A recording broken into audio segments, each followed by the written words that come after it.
Hello, আসসালামু আলাইকুম। সবাই কেমন আছেন? আলহামদুলিল্লাহ, আমিও খুব ভালো আছি। আজকে সকালবেলা কি রান্না করলাম? আজকে একটা স্পেশাল জিনিস আছে, আপনাদের সাথে দেখাবো, শেয়ার করব। প্রথমেই আমি সেমাই রান্না করলাম। এই সেমাইটা আমার ছেলে মেয়ে দুইজনই খুব পছন্দ করে।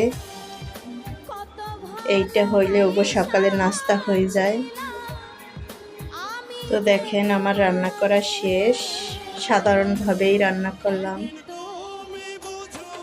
এরপরে আমি গরুর মাংস রান্না করলাম, আর এই মাংসটা হাতে মাখিয়ে রান্না করছি। এই তো মাংসটা রান্না করা হয়ে গেছে। এরপরে আমি সেই স্পেশাল জিনিসটা রান্না করব। এই দেখেন, প্রথমে লবণ দিয়ে দিলাম, পানিটা ফুটিয়ে চাউলের গুঁড়োটা ভালো করে সিদ্ধ করে নিব। আমার ক্যামেরায় আসলে অন্ধকার দেখায়, রান্নাঘরের লাইটটা খুব অন্ধকার।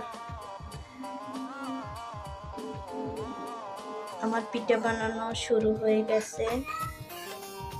দেখেন, আমার বাচ্চারাও আমার সাথে হেল্প করছে। এই তো আমার ছেলে খুব আগ্রহ করেই পিঠা বানাইতে আসছে। দেখেন, ও নিজে নিজেই বানিয়ে ফেললো। পিঠাটা আমার একটা সেদ্ধ করে নিছি, আর একটা বাকি আছে। দেখেন, খুব ঝুরঝুরে হয়েছে। কে কে আমার মতন এইভাবে পিঠা বানিয়ে খেতে ভালো লাগে কমেন্টস করে জানাবেন। এই তো বানানো শেষ, এবার আমরা খাবো। সেটাও একটু দেখালাম যে আমরা সবাই একসাথে বসে খাচ্ছি। ধন্যবাদ সবাইকে ভিডিওটা দেখার জন্য।